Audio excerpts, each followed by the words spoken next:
On 30th April year 2000, His Holiness the Dalai Lama inaugurated the Tibet Museum located in the premises of Namgyal Monastery in Dharamshala.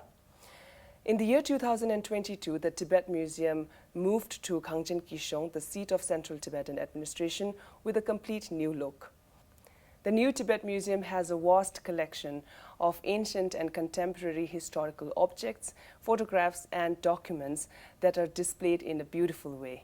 Today on International Museum Day, we have the exhibition designer of the Tibet Museum, Markus and Alex, who are with us.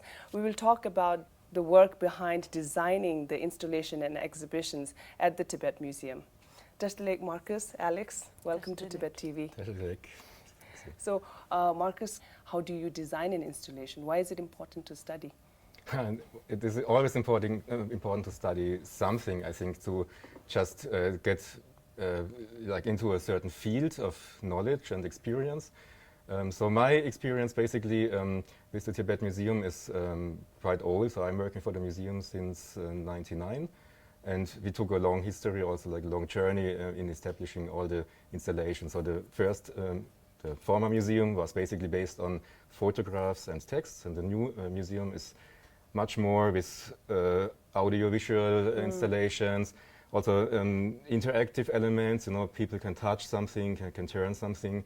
So together with Alex and the curators, from the beginning we had the idea, because it was clear that it's going to be a lot of text. So we wanted to have a journey for the visitor of the museum, which is kind of getting, you know, exciting and touching and not getting boring. So we want to involve them in a certain way that they can be taking part in the museum, you know, also physically taking part by touching things, by turning things.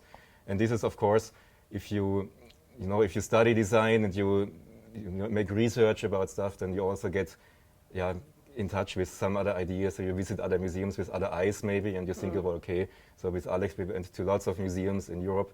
And for instance, in the museum now, if you enter, we have this installation with the three-dimensional map of Tibet, and we had the idea to use projections on it. So this was also inspired by something that we saw in another museum. So you see stuff, and then you think, okay, maybe this could match to my own work, and then you change something and make it your own story, so to say. How many years or months have you spent designing the For Tibet the Museum? current museum, it was a long journey from about 5 years that we had to take, but of course not constant work. So in the beginning, we had a certain time, you know, like more organizing. We helped the former director to find a team, like curators, also production. This was a main longer research and, you know, also thinking about, because a museum was already there, so there was the task to make a second museum. So we also discussed about, you know, we had the old museum next to His Holiness Temple, and now we have the new museum opposite the library. And from the beginning, we also had discussions about, should we maintain the old museum, and then would it make sense to have a new museum? Why would we have a new museum? What would be the content? So we discussed about what would be the approach for a second museum at all, what should be the story behind it. So this was the first part. Then after the curators were found, we developed the content basically. So it was clear from the beginning we want to have something like a people's museum with this theme, I'm Tibetan, this is my story. And then everything was based around this. So then we developed the installations and the design, and then in the end we had to make all the technical plans, the drawings, the final drawings, the final artwork. So it's a huge project, and we have so many objects, and you know, it's not that all objects are the same. They are all individual installations, so everything had to be designed individually with their own measurements, with their own technology behind, which we had to invent. We designed custom-made fonts for the museum, which was also quite a lot of work. So all the fonts that you can see in the exhibition are custom-made. So there was a lot behind, which maybe you see it, but you don't really think about what journey you have to take to get there. Yeah, that's true. So when you plan it initially, so you have something in your mind, right? So now the museum has been completed, and then when you look at the final finished work, what kind of thoughts come to your mind? Did your expectations kind of meet? Yeah, I think we are really happy about the results. It was a really long journey, like what Markus said, and we were not sure we will arrive somewhere. So sometimes it was a little bit insecure, let's say. But now we are... With COVID also. Yeah, COVID. So we were not able to come regarding my expectations. I think there is still a lot to do now. It's actually the project is finished for us, but it started actually because the people are coming. So now they start to do this experience there. And as Markus said, we wanted to make this exhibition interactive and participative. So that's why there is still a missing part of the work. And it starts now, so the people come and they write something, they let their voice in the museum. Some other people come, they can read it, and this is what I expected at the beginning, that it's a living museum. It's not like dinosaur, old Egyptian art. It's about now and like people living now. So yes, and, yeah. Nice. You're talking about the challenges as well when you were designing within the period of the project. So, what were the biggest challenge? COVID is of course one of them. What were the biggest challenge you faced while you were carrying out this project? Let's begin with Markus. How did you overcome the challenges? Yeah, of course, COVID was one of the biggest challenges because we invested endless hours in first inventing all the exhibits and then drawing, make all the plans, and then you hand it over to a production company and you just can supervise it from far away via Skype. So this was not, of course, what we planned from the beginning. Not that effective. But because of COVID, it was just impossible to come to India. So this was, of course, a big challenge, and as Alex said, we are really happy with the result given to the situation. Another challenge I remember was the space, because the museum building was not meant to be a museum, so it was actually meant to be an office building. And then due to certain reasons, it was decided that the ground floor should become like the new Tibet Museum. And so we came in the beginning, I think 3 times, to see the building and to get familiar with the site and the construction.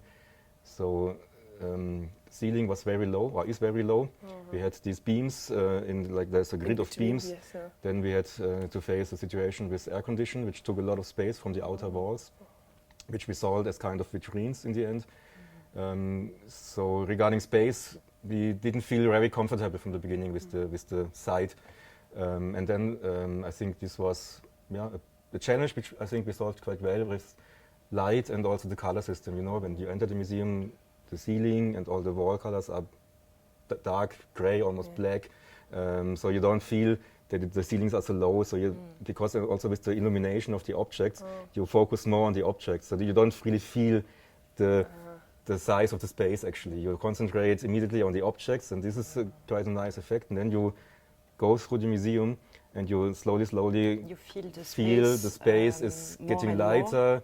And then maybe you notice in the end, in exile, this is the first time when you also see outside. And I think this is also a nice dialogue, that you have the exile theme and you basically see outside the valley of Dharamshala, but also see the parliament building, which is, I think, also a nice touch, regarding the space design. So this was, I think, we had to adapt, and I think at the end it's... it worked well, but we had to adapt to a situation. We found a solution. Oh, that's nice. Yeah. It's just different, if you, from the beginning, you say, okay, we have to build a house now to make a museum, then you would, with an architect and an interior designer, you would start building this house custom-made for the objects and the installations, which we didn't have this situation. Right. Talking about the galleries, what out of the 10 themes, what are your favorite, Alex? Yeah, I don't have a favorite. For me, it's really like a parcours, So it works together. I cannot pick out one part. And I think what I like the most in the exhibition, it's really what we said before, like the interactive parts and the participative part. When I see like people touching like the text, like touching the objects in the exhibition, I feel it's what we wanted to do, because they engage physically, you know.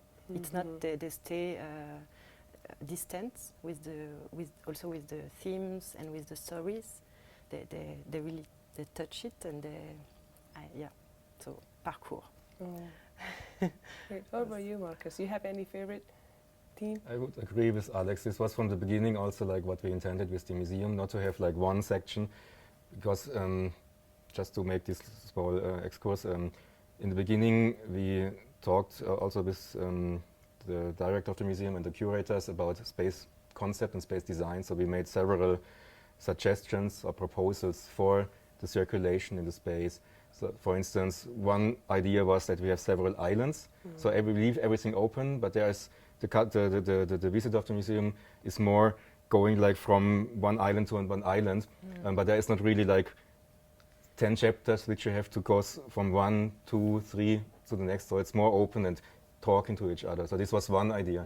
Another idea we had was that His Holiness section is really the center, and from here you have like several sub-chapters, so to say, all around, so that you enter and it's like first thing is His Holiness basically, and then everything is kind of like based around this one. So we had several ideas, and from the beginning it was clear that not one section should be in the focus but it should be more like this overall experience. And as I said, with this in the end, then it was decided that we have these 10 chapters where you start with chapter 1 and you end with chapter 10 in a kind of fixed way. So we had to come with some partition walls and, you know, like a way which leads through the exhibition.